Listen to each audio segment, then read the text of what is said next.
¿Por qué tantas personas hablan de la gracia, pero en el fondo siguen creyendo que la diferencia definitiva entre el salvo y el perdido está en la superioridad de la decisión humana? ¿Por qué confesamos que la salvación es un regalo de Dios y al mismo tiempo dejamos un pequeño espacio para la jactancia, como si nosotros hubiéramos aportado aquello que finalmente inclinó la balanza? Estas preguntas no son un juego intelectual. Tocan el corazón mismo del Evangelio. No estamos discutiendo una etiqueta teológica para decidir quién gana un debate. Estamos preguntando quién recibe la gloria cuando un pecador muerto llega a vivir. Estamos preguntando si la salvación comienza en la voluntad del hombre o en la misericordia soberana de Dios. Estamos preguntando si Cristo simplemente hace posible la salvación o si realmente salva.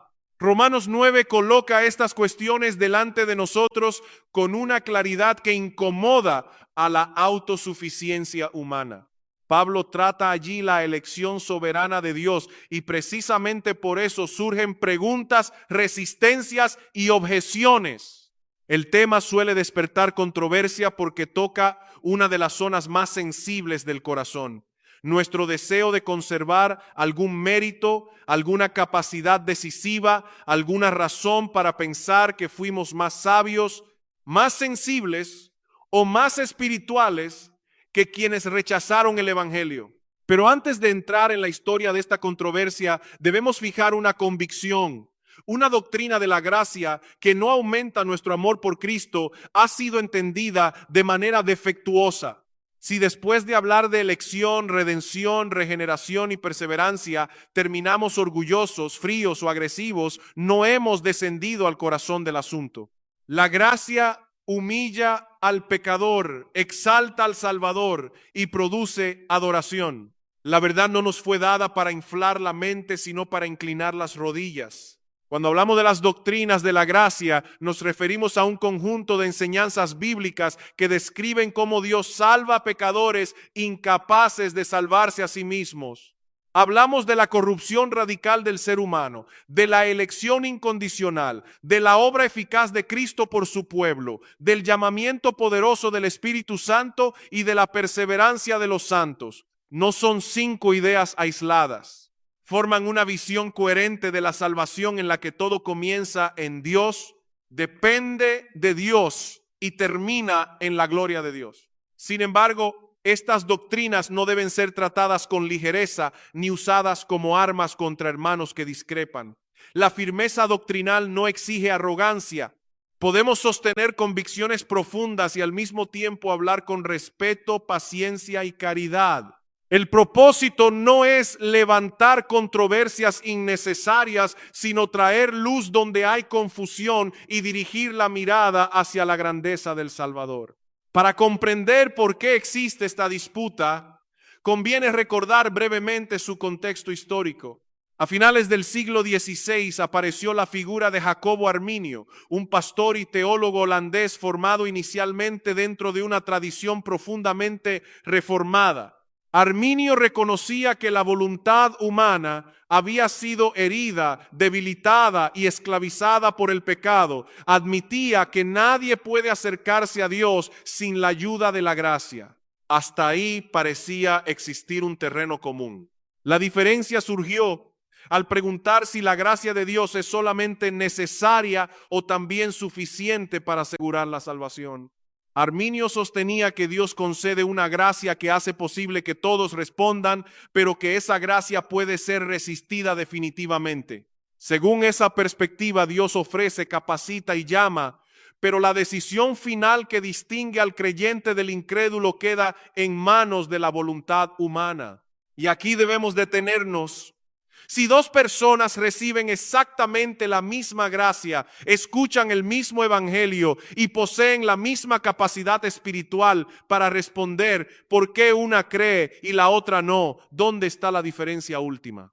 Si respondemos que una utilizó mejor su libertad, comprendió con mayor claridad o escogió con más sabiduría, entonces hemos introducido en la salvación una razón para gloriarnos. Tal vez la llamemos pequeña, Tal vez intentemos esconderla detrás del lenguaje de la gracia, pero sigue ahí. La Escritura, en cambio, cierra toda puerta a la jactancia. Efesios 2 no describe al pecador como un enfermo que necesita una ayuda adicional para levantarse. Lo describe como muerto en delitos y pecados. No dice que se encontraba espiritualmente neutral, observando dos caminos y esperando datos suficientes para elegir. Caminaba según la corriente de este mundo, obedecía los deseos de la carne y era, por naturaleza, hijo de ira, muerto, no desorientado solamente, no débil en un sentido superficial, muerto en relación con Dios. Y entonces aparecen dos de las palabras más gloriosas de toda la Escritura, pero Dios. No dice, pero el hombre encontró dentro de sí una reserva de sabiduría. No dice, pero el pecador utilizó correctamente la gracia que todos habían recibido. Dice que Dios, rico en misericordia y movido por el gran amor con que nos amó, nos dio vida juntamente con Cristo cuando aún estábamos muertos. Por gracia habéis sido salvados. La gracia no vino a premiar una buena disposición que encontró en nosotros, vino a crear lo que no existía. No encontró vida espiritual, la produjo. No encontró amor por Cristo. Transformó el corazón para que viera su hermosura. No encontró manos extendidas hacia Dios. Despertó al muerto para que pudiera extenderlas. Es verdad que el pecador debe arrepentirse y creer. Nadie será salvo sin fe. Nadie entra en el reino persistiendo orgullosamente en su rebelión. Somos nosotros quienes creemos, somos nosotros quienes nos arrepentimos. Pero la pregunta sigue siendo, ¿de dónde procede esa respuesta? ¿Nace de una voluntad que permaneció espiritualmente intacta después de la caída? ¿O es fruto de la obra regeneradora del Espíritu Santo?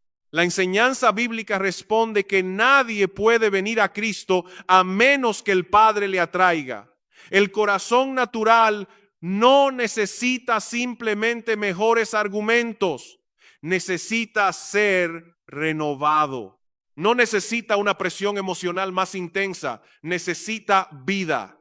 La evangelización es indispensable, la llamada es real y la responsabilidad humana permanece intacta.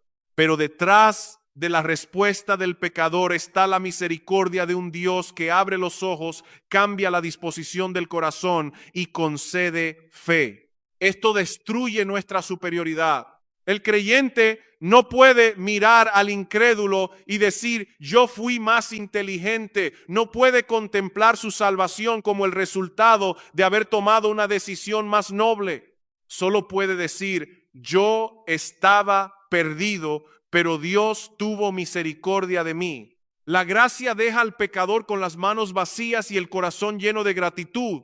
Sin embargo, para entender la profundidad de esta afirmación, debemos aclarar una de las expresiones más discutidas, el libre albedrío.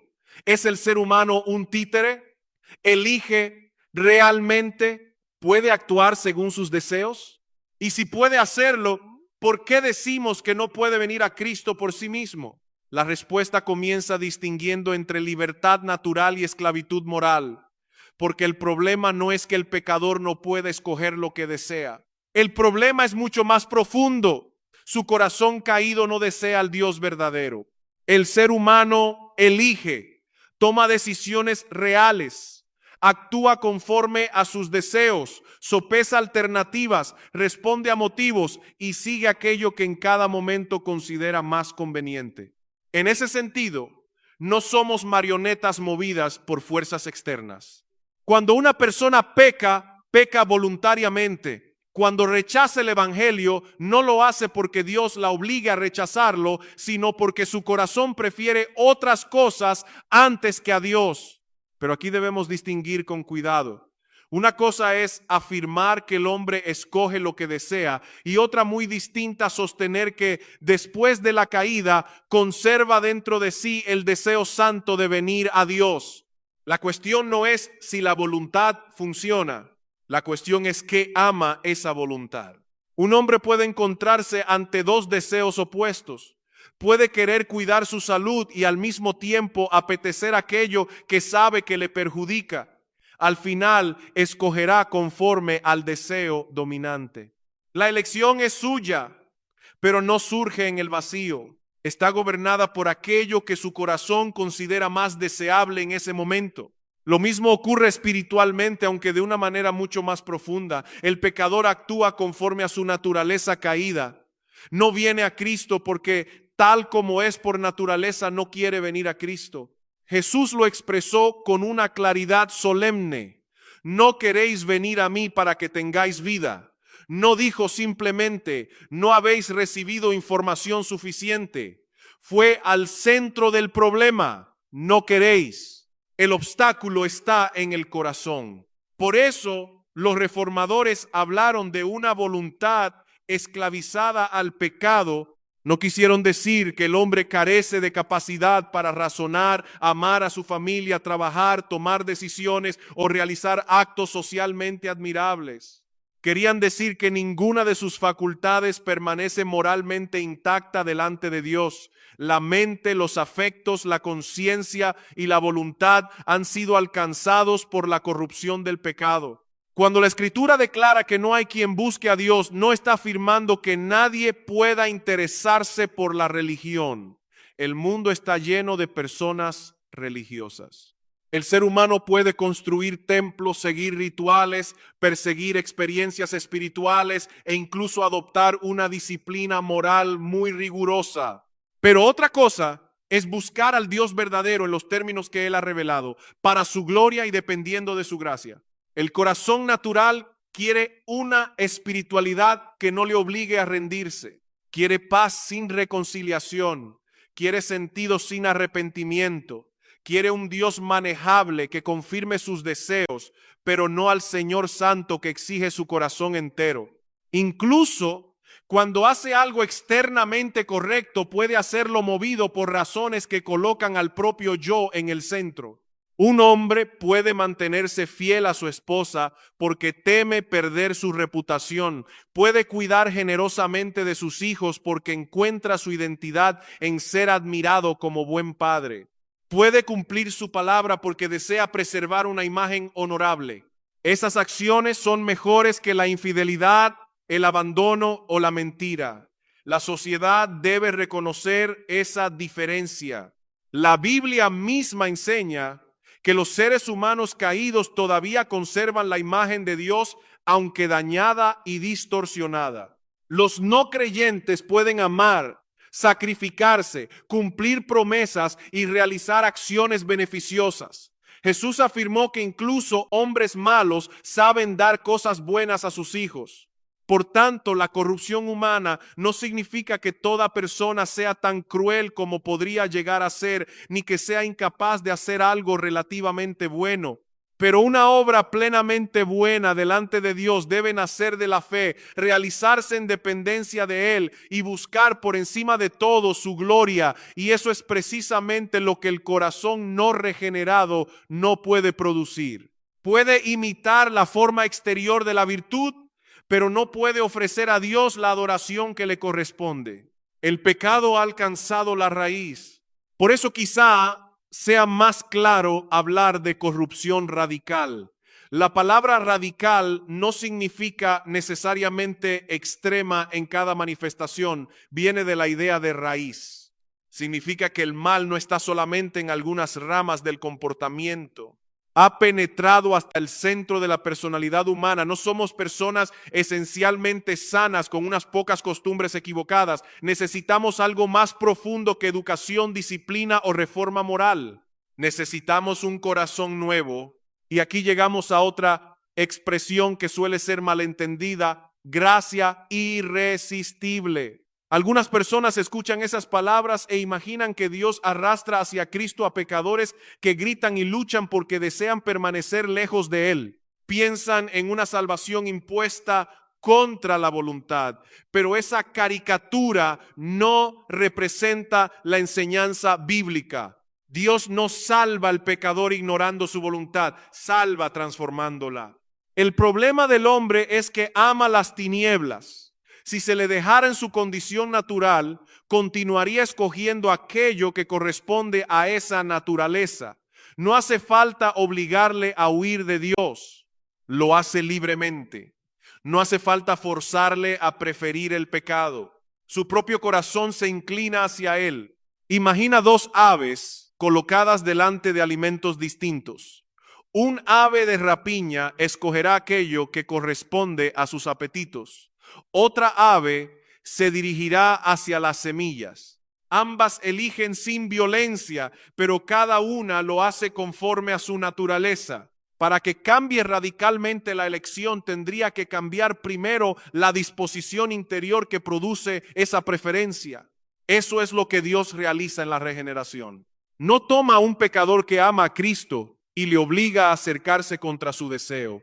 Toma a un pecador que no ve ninguna belleza en Cristo, abre sus ojos, quita su corazón de piedra y le concede un corazón sensible. Entonces esa persona viene voluntariamente porque ahora contempla en el Salvador una gloria que antes despreciaba. La gracia eficaz no destruye la libertad, libera la voluntad de su esclavitud.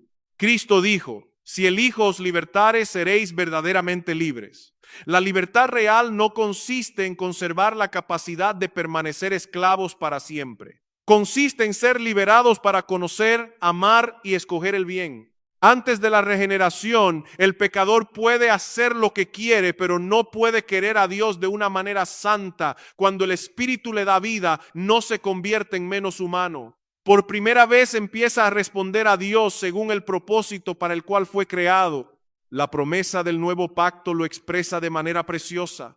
Dios quitará el corazón de piedra, dará un corazón de carne, pondrá su espíritu dentro de su pueblo y hará que camine en sus estatutos.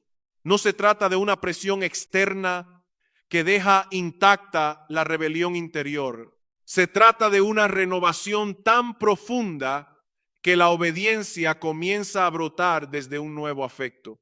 Por eso, cuando una persona se arrepiente y cree, lo hace realmente ella. Nadie cree en su lugar, nadie se arrepiente por ella.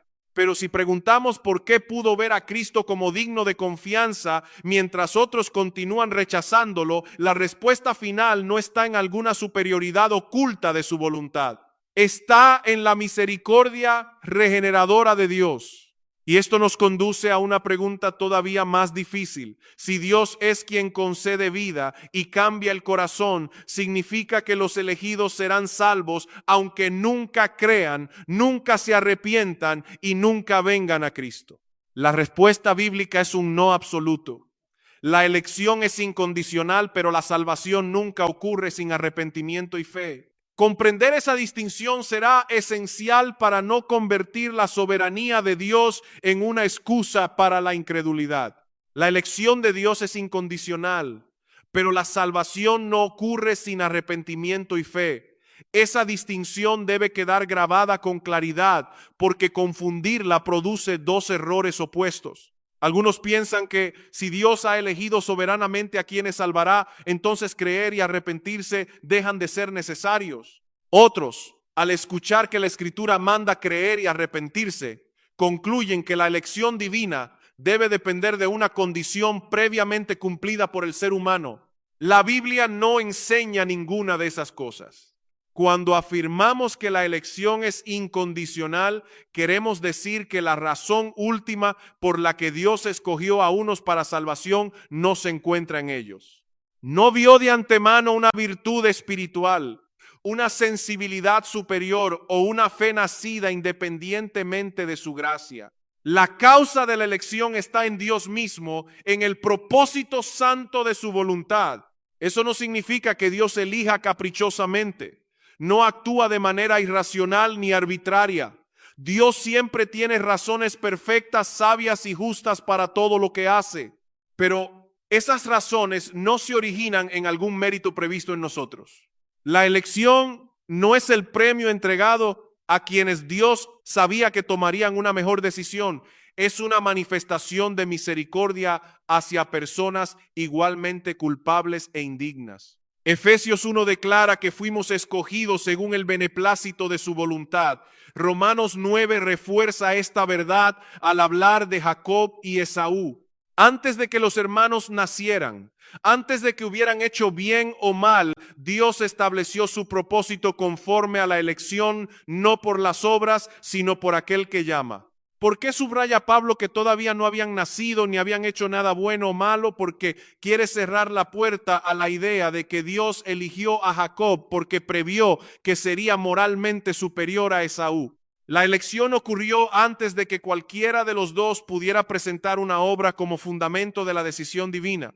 Pero decir que la elección no depende de una condición humana previa no significa que alguien pueda ser salvo permaneciendo en incredulidad. Jesucristo fue categórico: si no os arrepentís, todos pereceréis igualmente. Cuando el carcelero de Filipos preguntó qué debía hacer para ser salvo, Pablo no le respondió.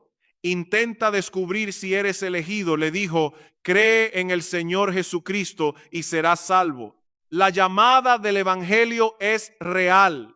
El pecador debe venir, debe arrepentirse, debe confiar en Cristo. No existe salvación consciente al margen de la fe. No existe reconciliación con Dios mientras una persona se aferra voluntariamente a su pecado y rechaza al Hijo. Somos nosotros quienes creemos, somos nosotros quienes nos arrepentimos. Nadie puede hacerlo en nuestro lugar. Sin embargo, la Escritura también enseña que la capacidad espiritual para responder procede de la gracia regeneradora de Dios. El Espíritu Santo cambia el corazón para que la persona venga libremente a Cristo. El arrepentimiento y la fe no son contribuciones meritorias que añadimos a la obra del Salvador. Son las manos vacías con las que recibimos lo que Cristo ha logrado, y aún esas manos han sido despertadas por la misericordia divina. Hechos declara que Dios concedió a los gentiles arrepentimiento para vida. También describe a personas que habían creído por medio de la gracia. Filipenses afirma que nos ha sido concedido creer en Cristo. Estas expresiones no convierten al ser humano en una máquina pasiva. Muestran que nuestra respuesta verdadera y voluntaria es fruto de una obra previa del Espíritu. La gracia no cree por nosotros, nos da vida para que creamos. La gracia no se arrepiente por nosotros. Abre nuestros ojos para que veamos la maldad del pecado, sintamos su peso y corramos al Salvador. La fe no es una obra que compra la salvación. Es la renuncia a toda pretensión de comprarla. Aquí suele surgir una objeción. Si Dios manda al pecador creer y arrepentirse, ¿no significa eso que necesariamente posee la capacidad natural para hacerlo? Algunos dicen que sería injusto exigir a una persona aquello que no puede cumplir. Comparan al pecador con un niño pequeño al que su padre ordena saltar un muro imposible, amenazándole con castigo si no lo consigue. Pero esa analogía ignora la naturaleza de la incapacidad humana. El niño no puede saltar porque carece de fuerza física. Su incapacidad no contiene rebelión moral. El pecador, en cambio, no viene a Cristo porque ama su autonomía, desea su propia gloria y rechaza el gobierno de Dios. No estamos ante una incapacidad inocente, estamos ante una impotencia culpable. El pecador no permanece lejos de Cristo mientras suplica entrar y Dios le cierra la puerta. Permanece lejos porque no quiere abandonar el trono de su propia vida. Su problema no es que desea al Salvador y no pueda alcanzarlo. Su problema es que no desea al Salvador tal como Él realmente es: Señor Santo, Rey soberano y único refugio para culpables. Por eso nadie puede utilizar la doctrina de la incapacidad humana para justificarse. No puedes decir: no creo porque Dios no me permite creer, como si fueras una víctima deseosa de Cristo. La Escritura revela algo más penetrante: no vienes porque prefieres las tinieblas. La culpa sigue siendo tuya. Y al mismo tiempo, si has venido, no puedes atribuirte la gloria. No puedes decir: yo vi lo que otros no supieron ver. Debes reconocer que el Dios que mandó que la luz resplandeciera en las tinieblas, brilló también en tu corazón para mostrarte la gloria de Cristo. Esta verdad humilla tanto al incrédulo como al creyente. Al incrédulo le quita sus excusas, al creyente le quita su orgullo. Pero todavía queda una dificultad. Si el ser humano es incapaz de obedecer espiritualmente por sí mismo, ¿por qué Dios sigue ordenándole que crea, que se arrepienta y que cumpla su ley? ¿Son los mandamientos una burla dirigida a seres impotentes? Esa fue precisamente una de las grandes preguntas discutidas durante la Reforma. Y la respuesta nos llevará a comprender que la ley de Dios no fue dada para alimentar nuestra confianza en nosotros mismos, sino para conducirnos completamente desarmados hasta Cristo. La ley de Dios no fue dada para convencernos de que poseemos por naturaleza la fuerza necesaria para obedecerla perfectamente. Fue dada, entre otras razones, para revelar la santidad de Dios, exponer la profundidad de nuestro pecado y conducirnos fuera de toda confianza en nosotros mismos hacia Cristo. Durante la Reforma, esta cuestión ocupó un lugar central en el debate sobre la libertad humana. Algunos razonaban de la siguiente manera: si Dios ordena al hombre creer, arrepentirse y obedecer, entonces el hombre debe poseer en sí mismo la capacidad para cumplir esos mandamientos. De otro modo, decían, Dios estaría exigiendo algo imposible. Pero esa conclusión no es necesaria. Dios manda que guardemos toda su ley. Nos exige amarle con todo el corazón, con toda el alma, con toda la mente y con todas las fuerzas. Nos manda amar al prójimo como a nosotros mismos. Santiago declara que quien guarda toda la ley pero tropieza en un solo punto, se hace culpable de todos. Si cada mandamiento demostrara automáticamente que el pecador posee capacidad moral para cumplirlo, entonces tendríamos que concluir que el ser humano caído puede alcanzar una obediencia perfecta. Sin embargo, la Escritura enseña exactamente lo contrario. La ley funciona como un espejo. El espejo muestra la suciedad, pero no puede limpiarla. Puede revelar con precisión lo que hay en el rostro, pero no puede transformar aquello que expone. Del mismo modo, la ley muestra la justicia que Dios demanda y la distancia que existe entre esa justicia y nuestra condición. El problema no está en la ley. La ley es santa, justa y buena. El problema está en nosotros. Cuando el mandamiento llega con claridad, destruye la ilusión de que somos moralmente sanos. Nos obliga a dejar de compararnos con otras personas y a mirarnos ante la santidad de Dios. Tal vez nunca hayas cometido ciertos pecados visibles, pero ¿has amado siempre a Dios sobre todas las cosas?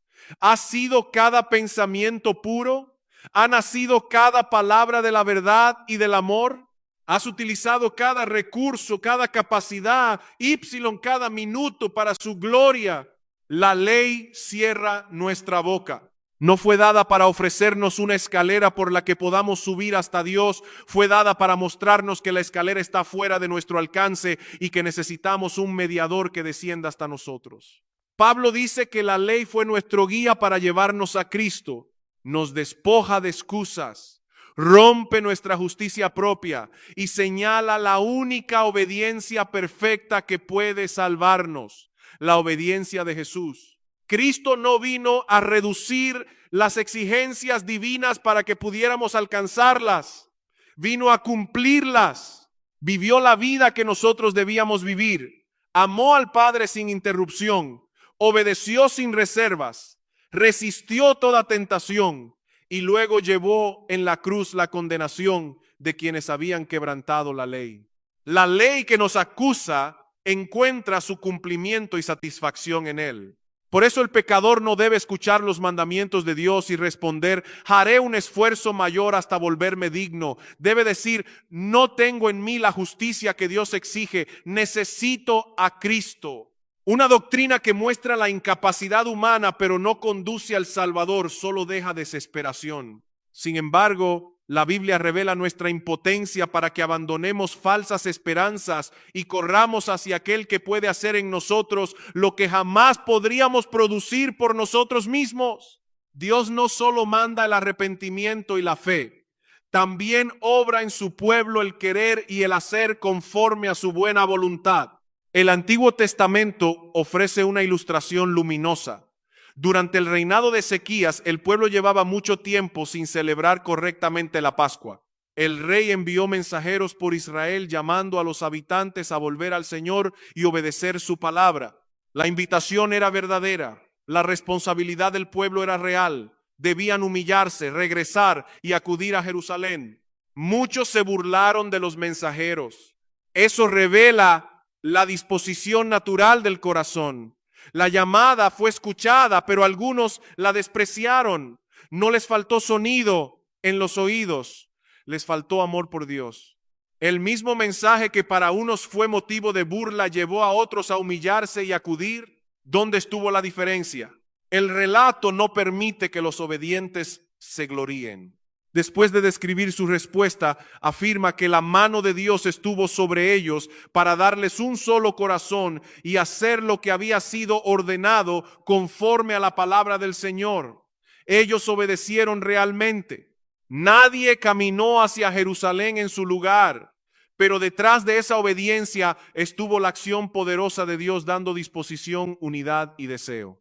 Así opera la gracia. Dios llama mediante su palabra. Algunos se burlan, otros responden. Y cuando preguntamos por qué respondieron, la Escritura dirige nuestra mirada a la mano de Dios. No anula la decisión humana. La produce mediante una transformación interior. Esto debe protegernos de dos errores. El primero es la pasividad, pensar que si Dios debe obrar, nosotros no tenemos que escuchar, arrepentirnos ni obedecer. El segundo es la arrogancia, imaginar que nuestra respuesta nació de una bondad independiente que otros no tuvieron. Cuando Dios obra, la persona quiere. Cuando Dios da un corazón nuevo, el pecador viene. Cuando Dios abre los ojos, Cristo deja de parecerle indiferente y se convierte en precioso. La gracia soberana no trata al hombre como una piedra. Le devuelve su verdadera humanidad, orientando sus afectos hacia el Creador. De Él procede el comienzo. Por Él se sostiene el proceso. Para Él es el resultado. Pablo llega al final de Romanos 11, después de contemplar la soberanía de Dios en la salvación. Y no responde con orgullo intelectual, responde con adoración. De Él, por Él y para Él son todas las cosas. A Él sea la gloria para siempre. Ese es el destino correcto de estas doctrinas. No fueron reveladas para formar creyentes duros, obsesionados con ganar discusiones. Fueron dadas para derribar la jactancia, fortalecer la seguridad, alimentar la gratitud y magnificar al Dios que salva. Si la salvación depende finalmente de la gracia, entonces incluso el creyente más débil puede descansar, porque la esperanza no está en la estabilidad de su voluntad, sino en la fidelidad del Salvador. Pero en este punto aparece otra objeción frecuente. Si Dios ha elegido a quienes salvará, si Él cambia el corazón y si la salvación pertenece al Señor, ¿para qué predicar? ¿Para qué orar por los perdidos? ¿Para qué enviar misioneros a hablar con nuestros familiares o soportar rechazo por anunciar el Evangelio? La respuesta bíblica mostrará que la soberanía divina no hace innecesaria la evangelización. Al contrario, es precisamente aquello que garantiza que la predicación no será inútil. La soberanía de Dios no convierte la evangelización en algo innecesario, la sostiene. Si la salvación dependiera en último término de la habilidad del predicador, de la elocuencia del mensaje o de la disposición natural del oyente, entonces anunciar el evangelio sería una tarea desesperada. ¿Cómo podría una voz humana producir vida en un corazón espiritualmente muerto? ¿Cómo podría un argumento, por brillante que fuera, transformar el amor al pecado en amor por Cristo? Pero el evangelio no descansa sobre el poder del mensajero, descansa sobre el poder de Dios. El Señor no solo ha determinado salvar a un pueblo, también ha establecido los medios mediante los cuales lo llamará: la predicación de la palabra, la oración, el testimonio de la iglesia y la obra del Espíritu Santo acompañando el mensaje. Dios ordena tanto el resultado como el camino que conduce a él. Por eso Pablo afirma que agradó a Dios salvar a los creyentes por medio de la predicación. No porque la voz humana tenga capacidad creadora en sí misma, sino porque Dios ha decidido hacer oír su voz mediante la proclamación fiel de Cristo. Cuando el evangelio es anunciado, no estamos ofreciendo una opinión religiosa entre muchas. Estamos presentando el instrumento que el Espíritu utiliza para abrir ojos, despertar conciencias y dar vida. La palabra que manda vivir es también la palabra que comunica vida. Santiago declara que Dios, según su propia voluntad, nos hizo nacer por la palabra de verdad. Pedro enseña que hemos nacido de nuevo mediante la palabra viva y permanente de Dios, y añade que esa palabra es precisamente el evangelio que fue anunciado. La regeneración es obra soberana del Espíritu, pero normalmente no ocurre separada del mensaje acerca de Jesucristo. Esto significa que debemos predicar, debemos hablar a nuestros hijos, debemos anunciar a Cristo a nuestros amigos, debemos llevar el evangelio a quienes nunca lo han escuchado, debemos orar por los perdidos y sostener a quienes sirven en lugares difíciles. No porque sepamos de antemano quién responderá, sino porque sabemos que Dios tiene un pueblo y que lo llamará mediante su palabra. La elección divina no nos autoriza a clasificar a las personas en secreto. No podemos mirar a alguien endurecido y concluir que no tiene esperanza. Saulo de Tarso parecía uno de los hombres menos propensos a convertirse. No estaba buscando una iglesia. No sentía simpatía por los cristianos. Respiraba amenazas contra ellos. Sin embargo, Cristo le salió al encuentro, quebrantó su oposición y transformó al perseguidor en apóstol. Nunca sabes lo que Dios puede hacer con una palabra bíblica sembrada en un corazón que hoy parece cerrado. Tal vez llevas años orando por un familiar. Has hablado con paciencia, has respondido preguntas y no ves ningún cambio. Quizá la indiferencia de esa persona te hace pensar que ya no merece la pena continuar. Pero tú no conoces el calendario de la gracia. Tu responsabilidad no es crear vida. Tu responsabilidad es presentar fielmente a Cristo y suplicar que el Espíritu haga lo que solo Él puede hacer. La soberanía de Dios no apaga la oración, le da esperanza. Orar por la salvación de alguien ya presupone que creemos que Dios puede hacer algo que esa persona no puede hacer por sí misma. No nos limitamos a pedir que el Señor coloque más información delante del incrédulo. Pedimos que abra su corazón, quite la ceguera, conceda arrepentimiento y revele la gloria del Hijo. En otras palabras, cuando oramos seriamente por una conversión, estamos reconociendo que la salvación pertenece a Dios. Y eso no disminuye la urgencia, la aumenta. Pablo soportó azotes, cárceles, peligros y privaciones por amor a los escogidos para que también ellos alcanzaran la salvación que está en Cristo Jesús. Él no razonó, como Dios ha elegido, puedo quedarme en casa. Razonó de manera opuesta. Como Dios ha elegido y ha decidido salvar mediante el evangelio, soportaré todo lo necesario para llevar ese mensaje. La doctrina correcta produjo sacrificio misionero. Cuando la soberanía divina se usa como excusa para la indiferencia, no se ha entendido bíblicamente. Dios pudo haber decidido salvar sin utilizar instrumentos humanos, pero no lo hizo. Ha dado a la iglesia el privilegio solemne de anunciar las virtudes de aquel que nos llamó de las tinieblas a su luz admirable. Piensa en esto, el Dios del universo podría enviar ángeles para predicar en cada ciudad, podría escribir el evangelio en el cielo, podría hablar directamente desde el trono. Sin embargo, ha decidido colocar su tesoro en vasos de barro. Utiliza creyentes débiles, voces imperfectas y palabras pronunciadas con temor para llevar a cabo propósitos eternos. Eso debería humillarnos y animarnos. Nos humilla porque el poder no procede de nosotros. Ningún predicador puede atribuirse una conversión. Ningún padre puede regenerar a su hijo. Ningún evangelista puede producir arrepentimiento mediante técnicas emocionales. Podemos persuadir, explicar, advertir y rogar, pero solo Dios da crecimiento. Y nos anima porque la eficacia no depende de nuestra perfección. Quizá no sabes responder a todas las objeciones. Tal vez te cuesta expresar con claridad lo que crees. Eso no significa que debas guardar silencio. Habla de Cristo con fidelidad. Abre la Escritura. Explica quién es Jesús, por qué murió, por qué resucitó y por qué todo pecador debe arrepentirse y creer. No manipules, no prometas lo que Dios no ha prometido. No intentes hacer atractivo el evangelio ocultando el pecado, el juicio o el señorío de Cristo. El Espíritu Santo no necesita que suavicemos la verdad para hacerla eficaz. La misma palabra que hiere la conciencia revela también al Salvador que sana. Pero quizá alguien diga, si no sé quién es elegido, ¿cómo puedo ofrecer sinceramente a Cristo a todos? La respuesta es sencilla, porque el mandato de Dios no es predicar únicamente a quienes ya sabemos que creerán. El evangelio debe ser anunciado a toda criatura. La invitación es verdadera.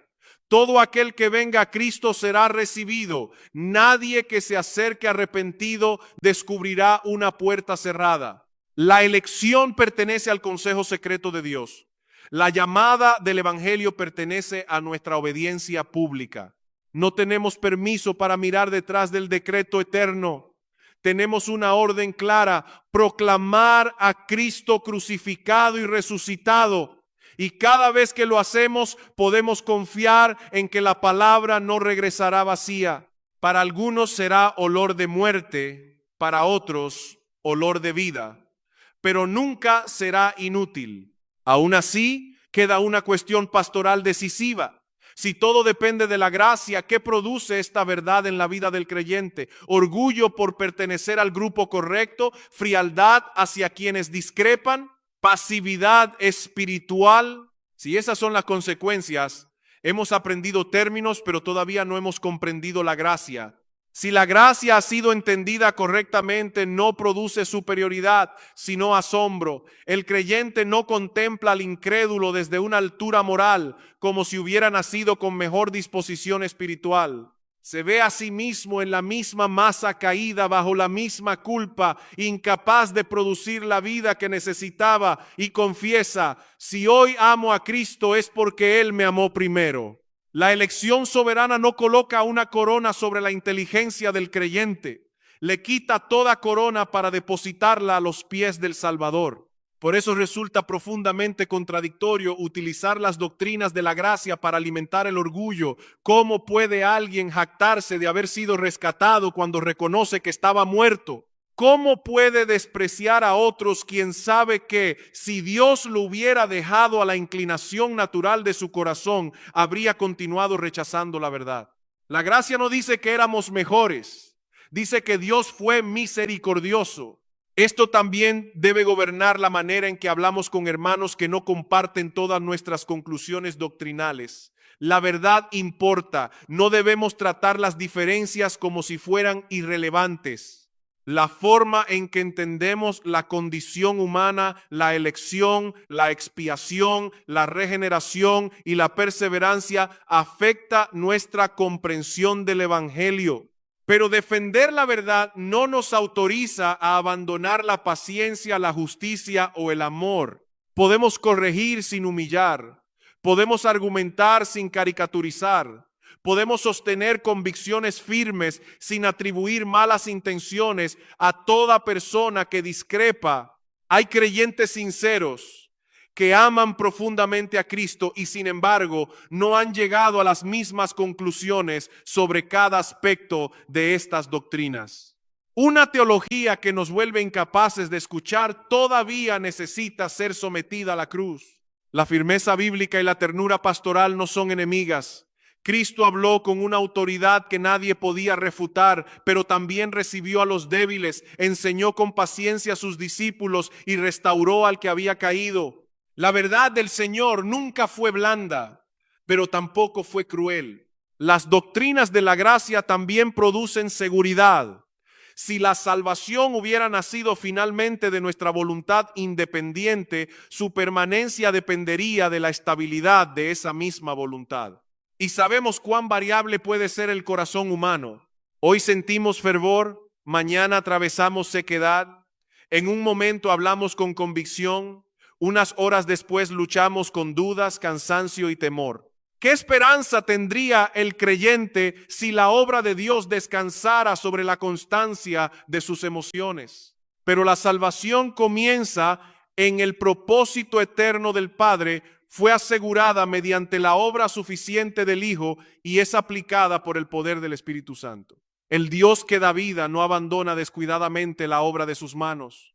Quien comenzó la buena obra en su pueblo la perfeccionará hasta el día de Jesucristo. Eso no significa que todo aquel que alguna vez hizo una profesión de fe pueda vivir en rebelión y sentirse seguro. La perseverancia de los santos no enseña que una persona será salva aunque abandone definitivamente a Cristo. Enseña que Dios preserva a sus hijos de tal manera que ellos perseveran en la fe. Dios guarda y por eso el creyente continúa. La perseverancia no elimina las advertencias bíblicas, las utiliza. Cuando la Escritura nos llama a permanecer, velar, luchar contra el pecado y no endurecer el corazón, esas exhortaciones son instrumentos mediante los cuales Dios conserva a su pueblo.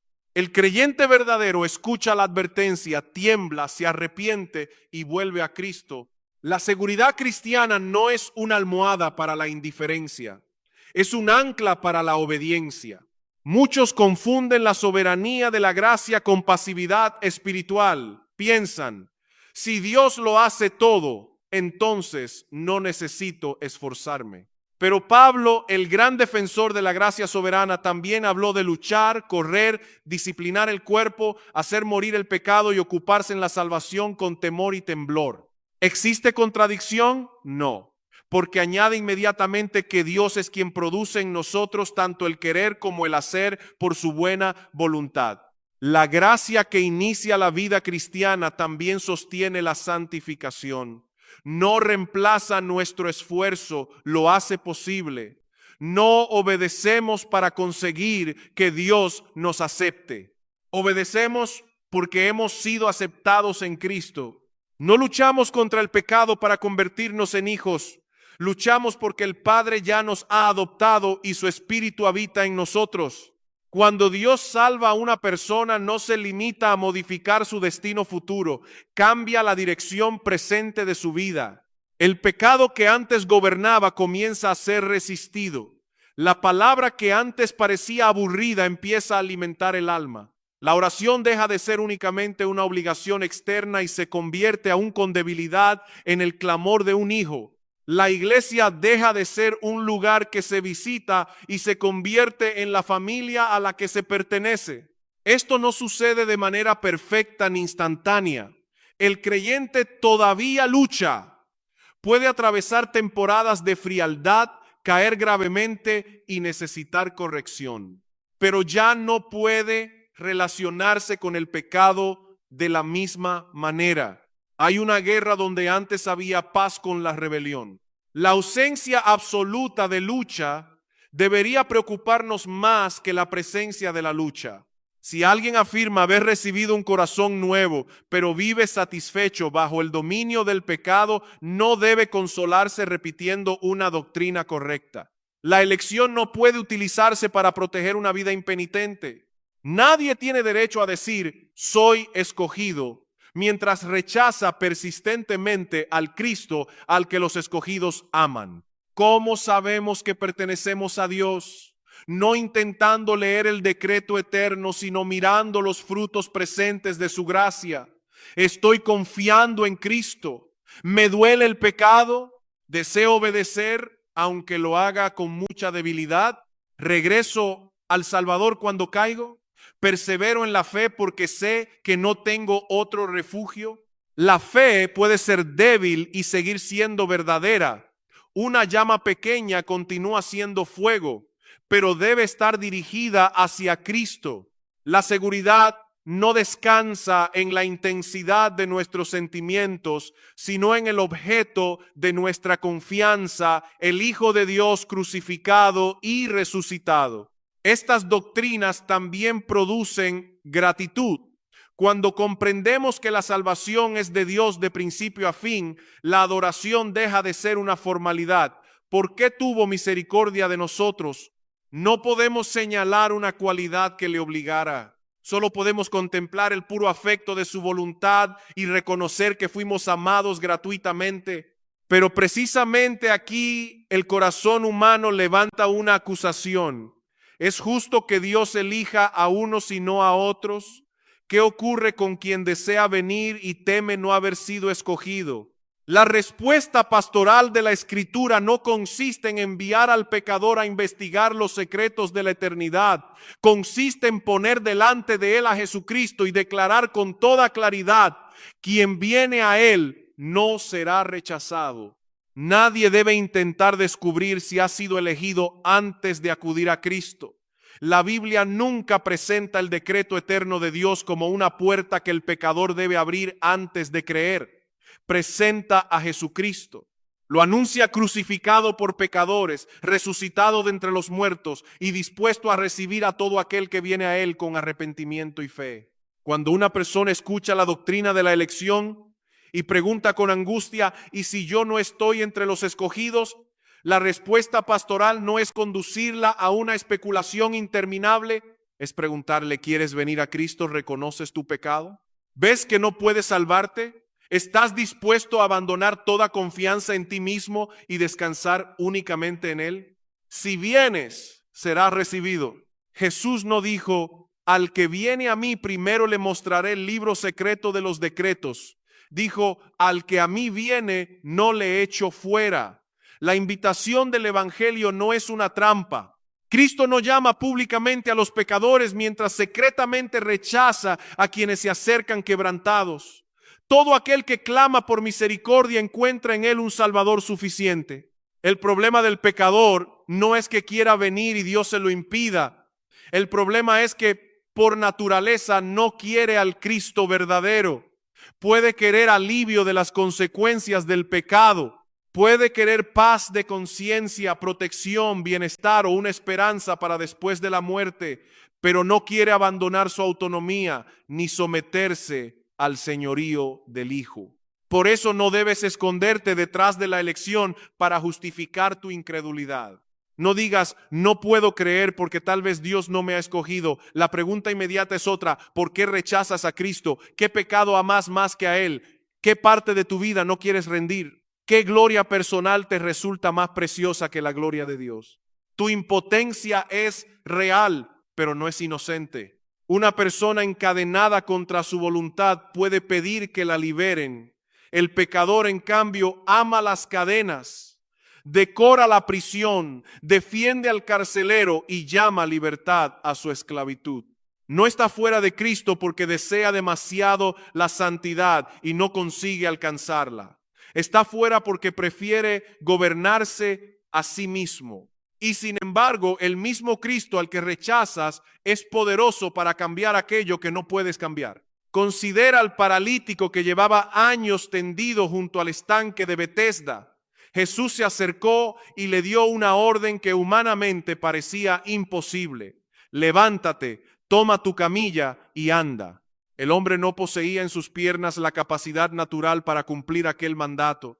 Pero la palabra de Cristo no llegó como una exigencia vacía. El mismo poder que ordenó levantarse le concedió la fuerza para hacerlo. El mandato produjo aquello que exigía. Así actúa el Evangelio cuando el Espíritu lo aplica al corazón. Dios ordena al muerto espiritual que viva y mediante su palabra crea vida. Manda al pecador que se arrepienta y concede un corazón quebrantado. Ordena creer en el Hijo y abre los ojos para contemplar su gloria. El pecador responde verdaderamente, pero responde porque la voz soberana de Cristo ha penetrado en su esclavitud. El paralítico se levantó, nadie caminó por él, pero nadie podría atribuir el milagro a una reserva escondida de fuerza en sus piernas. Del mismo modo, cuando vienes a Cristo, eres tú quien viene. Cuando crees, eres tú quien cree. Cuando te arrepientes, eres tú quien confiesa y abandona el pecado. Pero si un día miras hacia atrás y preguntas por qué respondiste, no podrás coronar tu voluntad. Tendrás que adorar la misericordia que te dio vida. Aquí la doctrina deja de ser una discusión abstracta y se convierte en una llamada urgente. ¿Entiendes que eres pecador? No solamente imperfecto, herido o confundido, sino culpable delante de un Dios santo. Comprende que sus mandamientos han expuesto tu corazón y que ninguna comparación con otras personas podrá justificarte. ¿Sabes que llegará el día en que comparecerás ante su tribunal?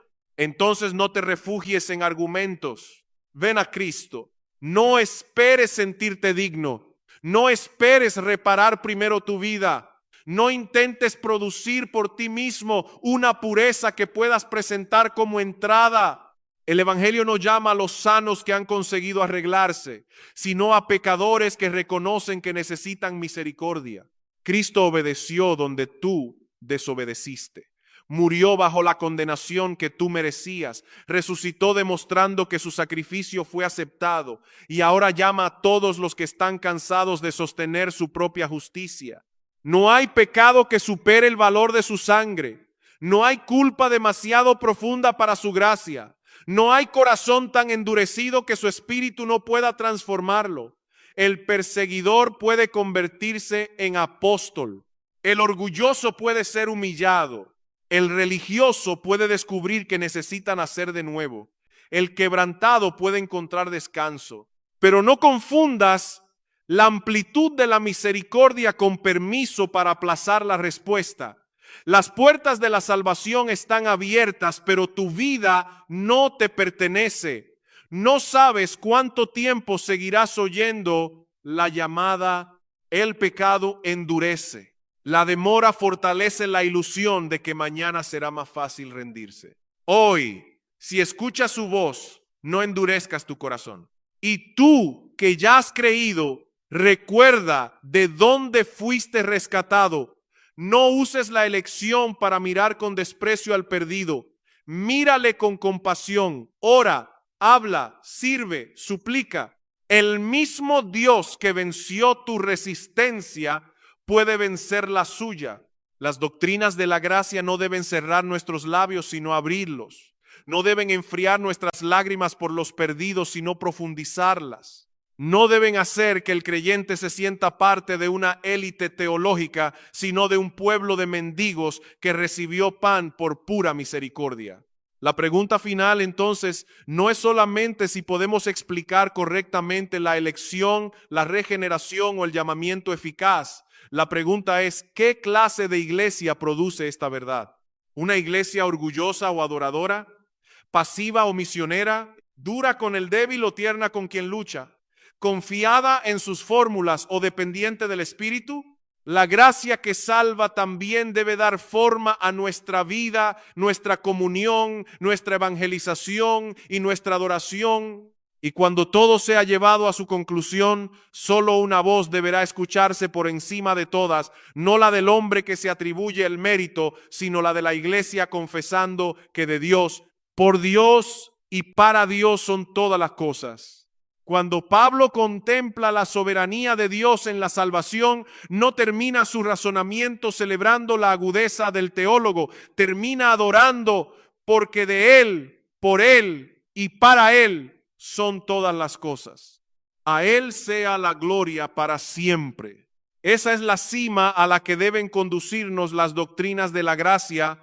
Si nos dejan satisfechos con nuestras definiciones, pero no maravillados ante Dios, todavía no hemos comprendido su propósito. Todo procede de Él. El Padre no nos escogió porque hubiera descubierto en nosotros algo que merecía ser rescatado. El Hijo no vino a completar una obra que nosotros ya habíamos comenzado. El Espíritu Santo no se limitó a ofrecer una ayuda neutral a un corazón espiritualmente sano. Dios encontró pecadores culpables, rebeldes y muertos, y actuó con libertad, poder y misericordia para darles vida en Cristo. Todo sucede por medio de Él. La elección eterna nos salva al margen de Jesucristo. Nadie es reconciliado con Dios simplemente porque figure en un decreto. El propósito del Padre se cumple mediante la encarnación, la obediencia, la muerte sustitutiva y la resurrección del Hijo. La gracia no evita la cruz, nos lleva hasta ella. Cristo es el centro de la elección. Cristo es el contenido del Evangelio. Cristo es el objeto de la fe. Cristo es quien compra, llama, justifica, santifica, preserva y glorifica a su pueblo. Y todo es para Él. La salvación no existe finalmente para que el hombre pueda sentirse importante, seguro o realizado. Es verdad que el creyente recibe perdón, adopción, consuelo, libertad y vida eterna. Pero por encima de todos esos beneficios está el propósito supremo, que Dios sea conocido, amado y glorificado por la obra de su gracia. La salvación termina donde comenzó, en Dios. Por eso estas doctrinas deben producir una iglesia adoradora, una iglesia que canta no porque se considera espiritualmente superior, sino porque sabe de dónde fue sacada. Una iglesia que escucha la palabra con hambre porque reconoce que fue por esa palabra como Dios le dio vida. Una iglesia que ora porque depende de la acción soberana del Espíritu, no de sus técnicas. También deben producir una iglesia humilde. El creyente no tiene derecho a presumir de haber entendido lo que otros no comprenden. Si ha visto la gloria del Evangelio, fue porque Dios abrió sus ojos. Si ama a Cristo, fue porque primero fue amado. Si persevera, es porque una mano más fuerte que la suya lo sostiene. La gracia no nos enseña a decir yo escogí mejor. Nos enseña a confesar, Dios tuvo misericordia.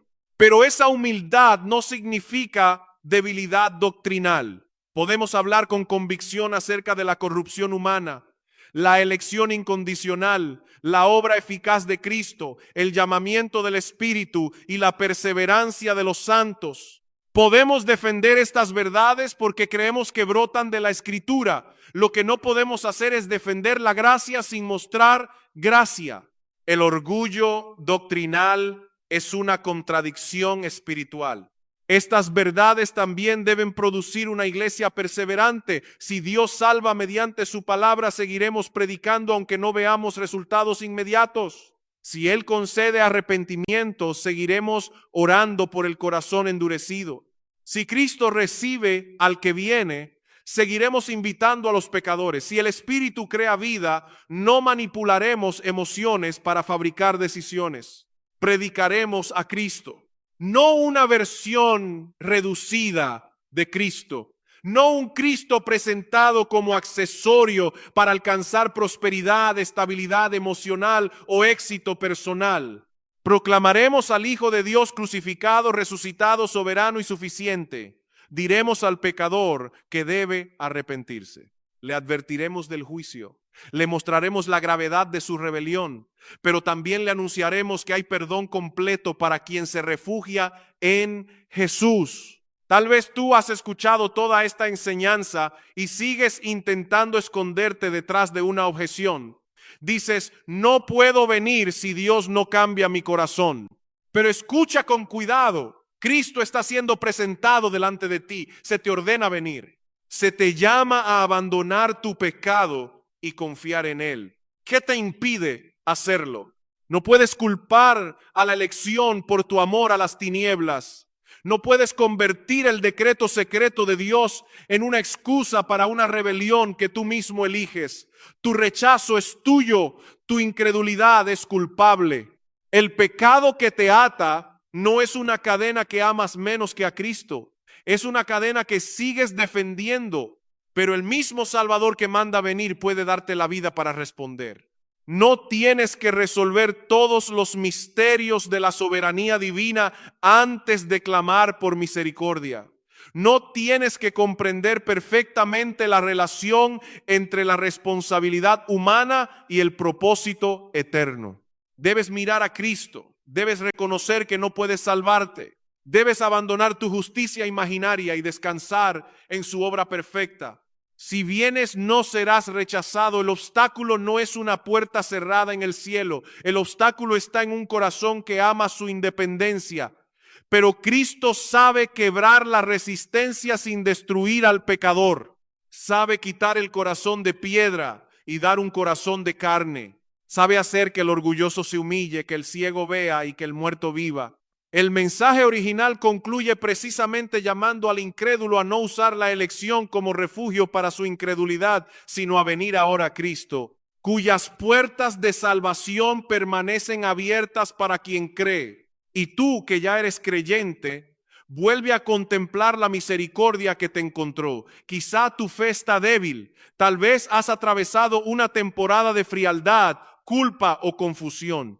Tu esperanza no está en haber sostenido siempre a Cristo con la misma fuerza.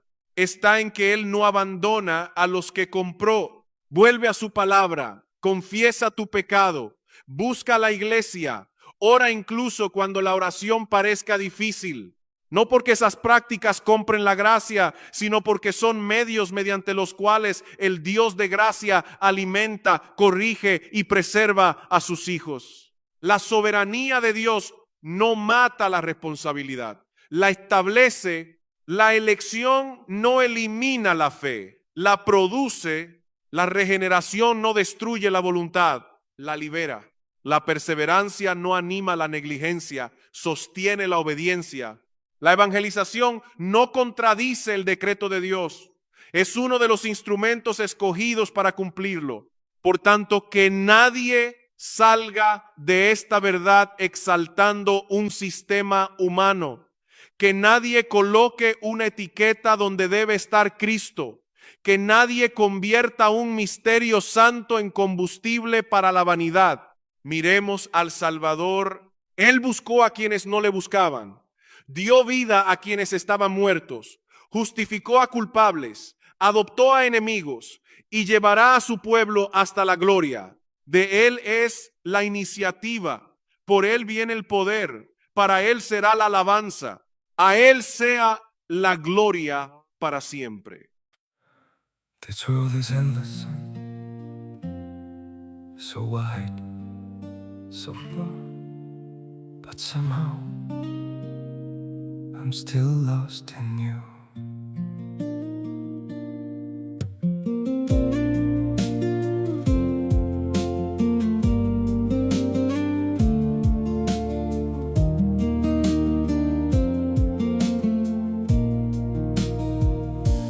Streets are full of moving shadows, countless places I could go. Cities shining, people passing, yet I still feel so alone. Every road keeps leading nowhere, every sky feels cold and blue.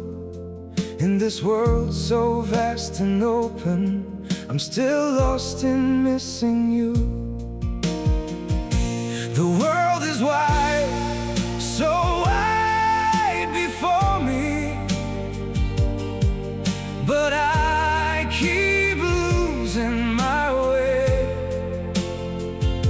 Somewhere in the endless distance, your memory makes me stay.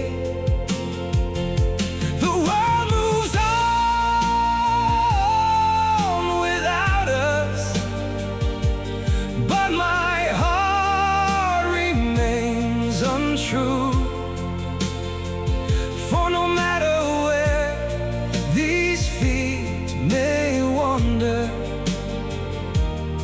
I'm still lost in missing you. I have tried to outrun silence, tried to leave your ghost behind, but your name still echoes softly through the corners of my mind. The world is wide, so wide before me, but I keep losing my way. Somewhere in the endless distance,